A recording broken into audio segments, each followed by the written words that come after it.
Indian ഉപരാഷ്ട്രപതി ആരാണെന്ന് ദിവസങ്ങൾക്കുള്ളിൽ പ്രഖ്യാപിക്കും. സ്വാഭാവികമായും NDA നിർദ്ദേശിക്കുന്ന വ്യക്തി തന്നെ ഉപരാഷ്ട്രപതി പദവിയിലേക്ക് കടന്നു കയറും. തെരഞ്ഞെടുപ്പിന്റെ ചട്ടം അങ്ങനെയാണ്. പാർലമെന്റിന്റെ ഇരു സഭകളിലുമുള്ള MP-മാർക്കാണ് ഉപരാഷ്ട്രപതി തെരഞ്ഞെടുപ്പിൽ വോട്ടവകാശം. ഇവിടെ NDAക്ക് വ്യക്തമായ ഭൂരിപക്ഷമുണ്ട്. എങ്കിലും ഇന്ത്യ ബ്ലോക്കും ഉപരാഷ്ട്രപതി സ്ഥാനാർത്ഥിയെ നിർത്തുന്നുണ്ട്.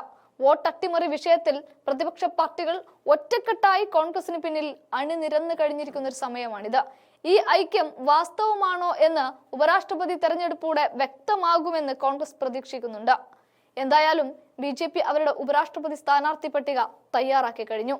Delhi lieutenant governor VK Saxena, Bihar governor Arif Muhammad Khan എന്നിവരുടെ പേരുകളും സജീവ പരിഗണനയിലുണ്ട്. BJPയുടെ രാഷ്ട്രീയ നയങ്ങളോടുള്ള പ്രതിബദ്ധതയാണ് ആരിഫ് മുഹമ്മദ് ഖാന് നറുക്ക് വീഴാനുള്ള സാധ്യതയായി ചൂണ്ടിക്കാണിക്കുന്നത്. ഇതിനു പുറമെ ആരിഫ് മുഹമ്മദ് ഖാന്റെ വിപുലമായ അനുഭവജ്ഞാനം എന്നിവ കണക്കിലെടുക്കുമ്പോൾ ശക്തനായ സ്ഥാനാർത്ഥിയാകുമെന്നാണ് BJPയുടെ കണക്കുകൂട്ടൽ. സെപ്റ്റംബർ 9-ന് നടക്കാനിരിക്കുന്ന തെരഞ്ഞെടുപ്പിലേക്കുള്ള സ്ഥാനാർത്ഥികളുടെ സാധ്യതാ പട്ടികയിൽ ആരിഫ് മുഹമ്മദ് ഖാൻ മുന്നിൽ തന്നെയുണ്ട്. ഇതിനു പുറമെ ന്യൂനപക്ഷ സമുദായ അംഗമാണെന്ന പരിഗണനയും ആരിഫ് മുഹമ്മദ് ഖാനുണ്ട്. കേരളത്തിൽ LDF സർക്കാരുമായി നിരന്തരം ഏറ്റുമുട്ടിയ ആരിഫ് ഖാൻ പിണറായി വിജയനെ പരസ്യമായി വെല്ലുവിളിക്കാൻ പോലും തയ്യാറായത് കേരളം കണ്ടതാണ്. ഇതോടെ BJPക്ക് വലിയ തോതിൽ താല്പര്യം ആരിഫ് മുഹമ്മദ് ഖാനിലുണ്ട്. ഇതാണ് നറുക്ക് വീഴാനുള്ള സാധ്യതയായി കണക്കാക്കുന്നതും.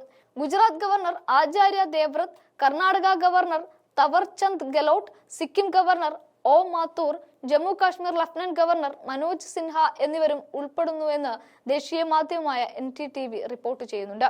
രാഷ്ട്രീയ സ്വയം സേവക് സംഘ് സൈദ്ധാന്തികനായ ശേഷാദ്രി ചാരിയുടെ സ്ഥാനാർത്ഥിത്വവും ചർച്ചയിലാണ്. അടുത്ത ഉപരാഷ്ട്രപതി പാർട്ടിയിൽ നിന്നുള്ളയാളും പാർട്ടിയുടെയും RSSന്റെയും പ്രത്യയശാസ്ത്രവുമായി ശക്തമായി ബന്ധപ്പെട്ടിരിക്കുന്ന ഒരാളുമായിരിക്കുമെന്ന് BJP നേതാക്കൾ നേരത്തെ വ്യക്തമാക്കിയിരുന്നു. എങ്കിലും വരാനിരിക്കുന്ന ബീഹാർ തെരഞ്ഞെടുപ്പ് കണക്കിലെടുത്ത് നിലവിലെ രാജ്യസഭാ ഡെപ്യൂട്ടി ചെയർമാൻ ഹരിവംശിനെയും നോമിനിയായി പരിഗണിക്കുന്നുണ്ട്. കഴിഞ്ഞ ഒരു മാസത്തിനിടെ നിരവധി ഗവർണർമാരും ലഫ്റ്റനന്റ് ഗവർണർമാരും പ്രധാനമന്ത്രി നരേന്ദ്രമോദി, കേന്ദ്ര ആഭ്യന്തരമന്ത്രി അമിത്ഷാ, പ്രതിരോധ മന്ത്രി രാജ്നാഥ് സിംഗ് എന്നിവരുമായിട്ട് കൂടിക്കാഴ്ച നടത്തിയിരുന്നു. ഇക്കഴിഞ്ഞ ജൂലൈ 21-ന് ആരോഗ്യപരമായ കാരണങ്ങളാൽ ജഗദീപ് ധൻഖർ അപ്രത്യക്ഷമായി രാജിവെച്ചതിനെ തുടർന്നാണ് ഉപരാഷ്ട്രപതി തെരഞ്ഞെടുപ്പ് സാഹചര്യമുണ്ടായത്. ജഗദീപ് ധൻഖറും കേന്ദ്രത്തിനും ഇടയിൽ ആഴത്തിലുള്ള അഭിപ്രായ വ്യത്യാസങ്ങൾ ഉണ്ടായിരുന്നു എന്നും ദേശീയ മാധ്യമങ്ങൾ റിപ്പോർട്ടും ചെയ്തിരുന്നു. ധൻഖറിന്റെ പെട്ടെന്നുള്ള രാജിക്ക് ശേഷം BJP ജാഗ്രതയോടെയാണ് നീങ്ങുന്നത്. കഴിഞ്ഞ ഉപരാഷ്ട്രപതി തെരഞ്ഞെടുപ്പിൽ NDAക്ക് മികച്ച മുൻതൂക്കം ഉണ്ടായിരുന്നിട്ടും പക്ഷേ ഇത്തവണ സ്ഥിതി വഷളാണ് എന്ന് മുന്നിൽ കണ്ട് നാളെ BJP മുതിർന്ന നേതാക്കളുടെയും സഖ്യകക്ഷികളുടെയും യോഗവും വിളിച്ചിട്ടുണ്ട്. നേരത്തെ ശശി തരൂരിന് ഉപരാഷ്ട്രപതിയായി പരിഗണിക്കുമെന്ന വാർത്തകൾ വന്നു എങ്കിലും അവസാന നിമിഷം BJP നീക്കം ഉപേക്ഷിക്കുകയായിരുന്നു.